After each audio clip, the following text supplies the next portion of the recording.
حضرت عمر کی وفات کے بعد اسلام کا اگلا خلیفہ حضرت عثمان گیا۔ حضرت عثمان کے دور میں حضرت عمر کی طرح مسلمانوں نے اپنی بڑھتی ہوئی طاقت کو جاری رکھا۔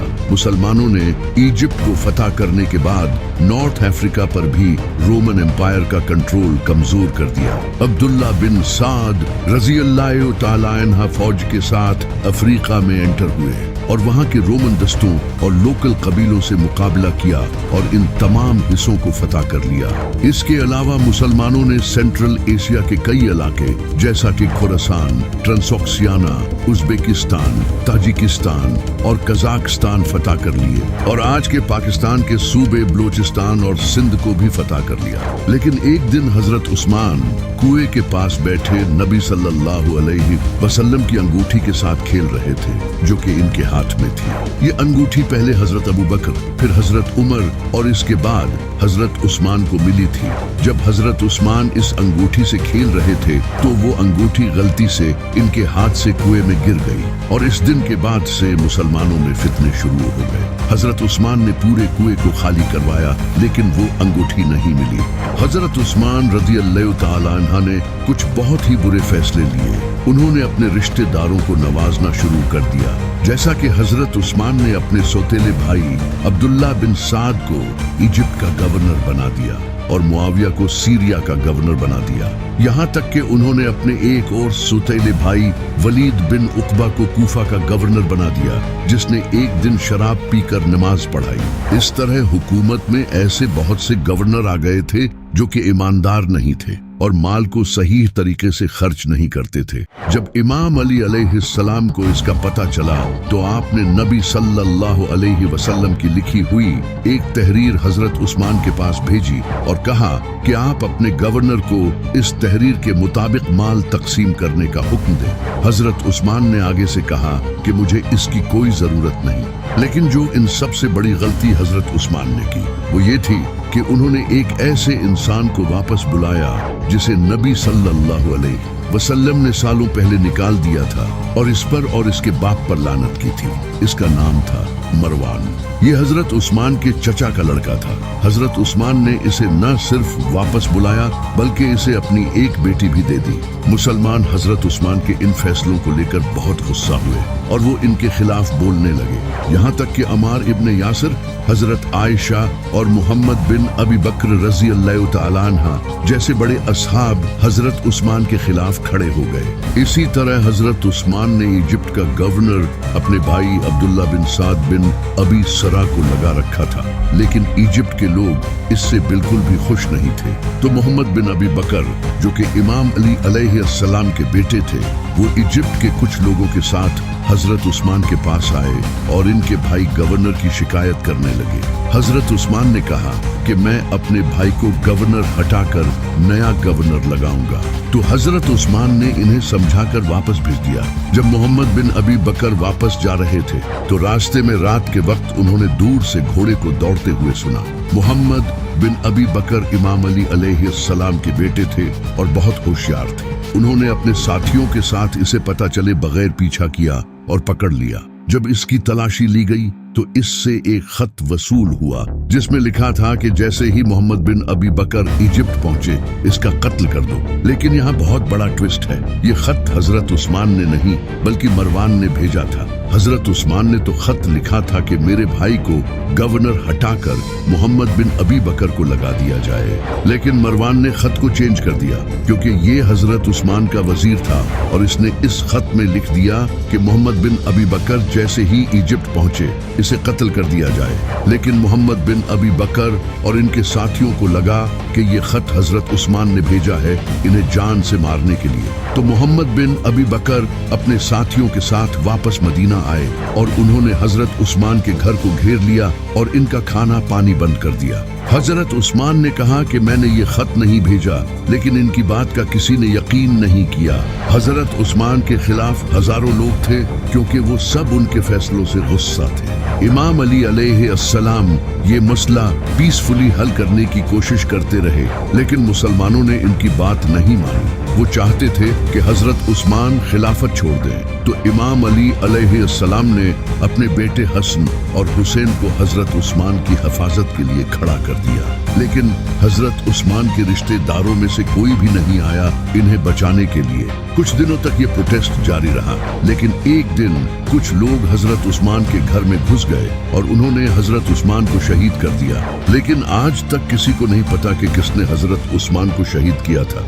हजरत उस्मान की शहादत के बाद अब अगला खलीफा कौन बनेगा, इस पर मुसलमानों में डिस्कशन शुरू हो गई। मदीना के लोगों और कुछ बड़े सहाबा ने इमाम अली अलैहिस्सलाम को खलीफा बनाने का फैसला किया, क्योंकि वो जानते थे कि इस बिगड़ी हुई सिचुएशन को सिर्फ यही इंसान संभाल सकता है। लेकिन इमाम अली अलैहिस्सलाम खलीफा नहीं बनना चाहते थे, क्योंकि वो जानते थे कि ये पूरा निजाम बिगाड़कर अब मेरे हवाले करना चाहते हैं। इमाम अली अलैहिस्सलाम ने कहा कि मेरे अलावा तलहा या जुबैर को खलीफा चुन लो। लेकिन तलहा और जुबैर रज़ियल्लाहु ताला अन्हा ने खुद कहा कि आपसे बेहतर इस वक्त कोई इंसान नहीं। तो इमाम अली अलैहिस्सलाम ने कहा, याद रखना, अगर मैं खलीफा बना तो फिर इंसाफ होगा और तुम्हें मेरा हर हुक्म मानना पड़ेगा। तो लोगों ने कहा बिल्कुल ऐसा ही होगा, और इमाम अली अलैहिस्सलाम को खलीफा बना दिया। इमाम अली अलैहिस्सलाम ने खलीफा बनते ही सबसे पहले हजरत उस्मान के लगाए हुए करप्ट गवर्नर्स को हटाकर इनकी जगह नेक और ईमानदार लोगों को गवर्नर बनाया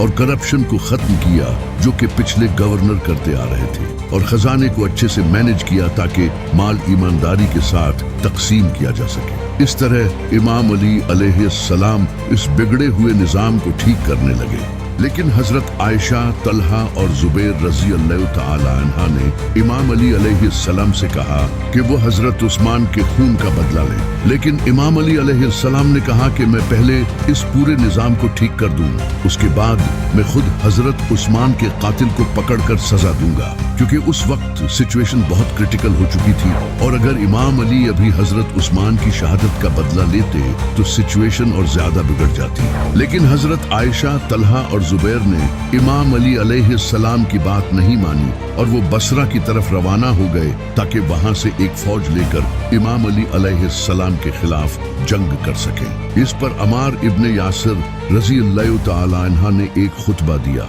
अम्मार इब्ने यासिर ने कहा, नबी सल्लल्लाहु अलैहि वसल्लम की बीवी आयशा बसरा की तरफ रवाना हो चुकी हैं, जो दुनिया और आखिरत में तुम्हारे नबी की बीवी है। अब अल्लाह तुम्हें आजमाना चाहता है कि तुम आयशा की इताअत करते हो या अल्लाह की, क्योंकि अली की इताअत अल्लाह की इताअत है। और ये खुतबा देने वाला शख्स अम्मार इब्ने यासिर वही इंसान था जिसके बारे में नबी सल्लल्लाहु अलैहि वसल्लम ने फरमाया था कि अम्मार सिर से पांव तक ईमान से भरा हुआ है। जब इमाम अली अलैहिस्सलाम को इसका पता चला कि हजरत आयशा, तलहा और जुबैर रज़ियल्लाहु ताला अन्हा बसरा में इनके खिलाफ फौज जमा करने गए हैं, तो इमाम अली अलैहिस्सलाम उन्हें समझाने के लिए कूफा से बसरा गए ताकि ये मसला पीसफुली हल हो सके। लेकिन हजरत आयशा ने इनकी बात नहीं मानी, जबकि इमाम अली का हजरत उस्मान के खून का बदला लेना बनता भी नहीं था, क्योंकि हजरत उस्मान तो इमाम अली के खलीफा बनने से पहले शहीद हुए थे।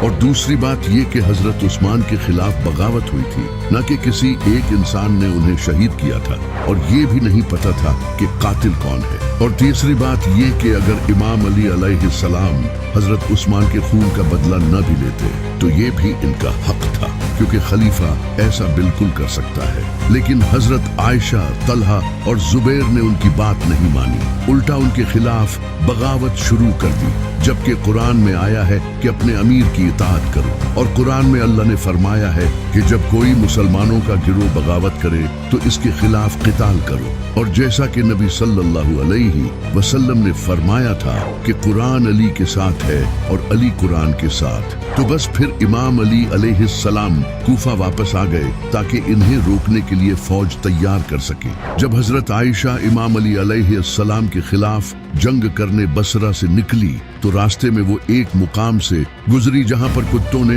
हजरत आयशा रज़ियल्लाहु ताला अन्हा पर भौंकना शुरू कर दिया। हजरत आयशा ने जब ये देखा तो वो चीखने लगी और उन्होंने साथियों से पूछा कि इस जगह का नाम क्या है, जिस पर उनके साथियों ने कहा कि इस जगह का नाम हौब है।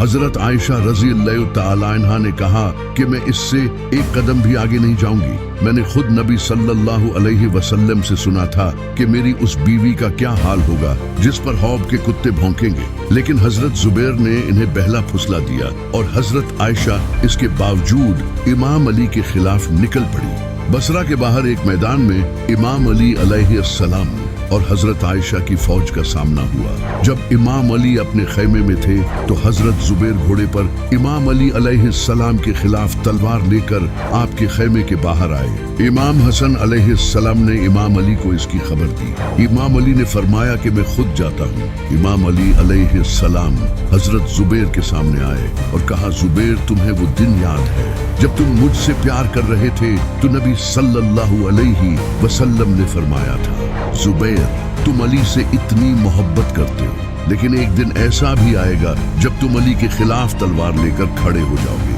क्योंकि तुम उस वक्त जालिम होगे। देखो, आज वो दिन आ गया। हजरत जुबैर रजी अल्लाह तआला अन्हा को जब ये याद आया तो इन्हें सब समझ आ गया और वो अपने घोड़े पर बैठकर वापस चले गए। लेकिन पीछे से इमाम अली अलैहिस्सलाम की फौज में से एक इंसान ने जाकर इन्हें कत्ल कर दिया और इनका गला काटकर इमाम अली अलैहिस्सलाम के सामने ले आया, जिस पर इमाम अली अलैहिस्सलाम ने कहा कि मैं इस इंसान को दोज़ख की बशारत देता हूँ। वो इंसान इस बात पर इमाम अली की फौज छोड़कर चला गया। इमाम अली अलैहिस्सलाम पूरी कोशिश कर रहे थे कि ये जंग ना हो, क्योंकि इनके मुखालिफ में मुसलमान थे। आप जंग नहीं चाहते थे। तो इमाम अली अलैहिस्सलाम ने अपने बेटे मोहम्मद बिन अबी बकर को हजरत आयशा के पास भेजा, क्योंकि वो हजरत आयशा के भाई थे। मोहम्मद बिन अबी बकर हजरत आयशा रजी अल्लाह तआला अन्हा के पास गए और उन्हें समझाने की कोशिश की, लेकिन वो फिर भी नहीं मानी। आखिरकार नतीजा जंग पर पहुंचा।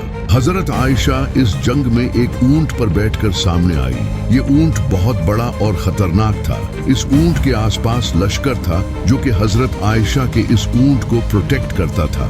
एक तरफ हजरत आयशा थी और दूसरी तरफ अली, जिसे देखकर कुछ सहाबा के दिलों में शक पैदा हुआ कि हमें किसका साथ देना चाहिए। एक सहाबी थे अबू बकर। जब उन्होंने देखा कि सामने हजरत आयशा हैं, तो उन्हें ख्याल आया कि मुझे नबी सल्लल्लाहु अलैहि वसल्लम की बीवी का साथ देना चाहिए। लेकिन फिर उन्हें एक हदीस याद आ गई कि नबी सल्लल्लाहु अलैहि वसल्लम ने फरमाया था कि वो कौम कभी तरक्की नहीं कर सकती जिसकी लीडर एक औरत हो। तो उन्होंने इमाम अली का ही साथ दिया। इसके बाद जंग शुरू हुई और तीर अंदाजों ने तीर चलाए और एक एक करके दोनों तरफ के लोग शहीद होने लगे और जंग इंटेंस हो गई। इमाम अली अलैहिस्सलाम ने हजरत आयशा के ऊंट को निशाना बनाया, क्योंकि ये फौज का सेंटर था, और अपने बहादुर बेटे इमाम हसन अलैहिस्सलाम को हुक्म दिया। इमाम हसन अलैहिस्सलाम तलवार के साथ पूरी तेजी के साथ लश्कर को चीरते हुए ऊंट की तरफ बढ़े और इस ऊंट की टांगे काट दी, जिससे इस ऊंट पर बैठी हजरत आयशा गिरने लगी।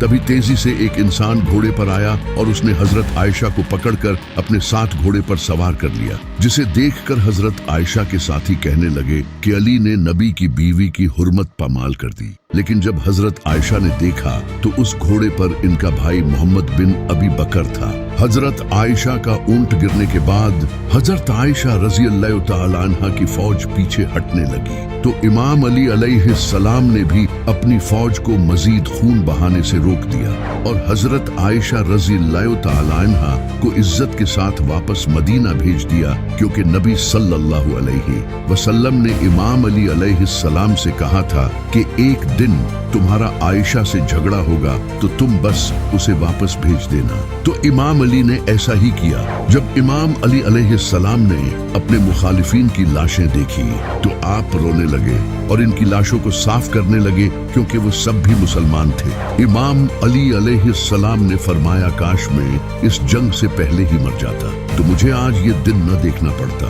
ये सब नबी सल्लल्लाहु अलैहि वसल्लम ने पहले ही बता दिया था।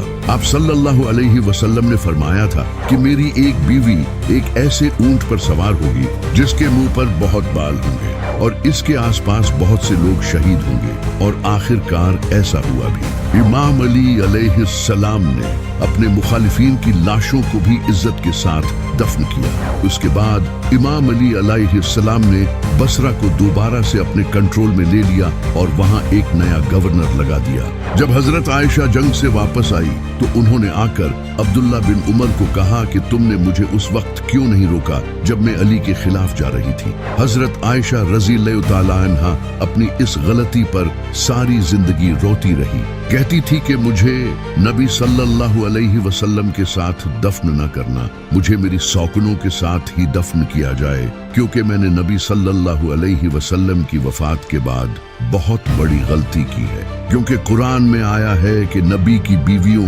अपने घरों में ही ठहरी रहो। और हजरत आयशा रज़ियल्लाहु ताला अन्हा ने इमाम अली अलैहिस्सलाम के खिलाफ जाकर ये गलती की थी, लेकिन इमाम अली अलैहिस्सलाम ने इन्हें मुआफ कर दिया था। लेकिन खतरा अभी टला नहीं था। इसके बाद एक और जालिम खड़ा हुआ जिसका नाम था मुआविया।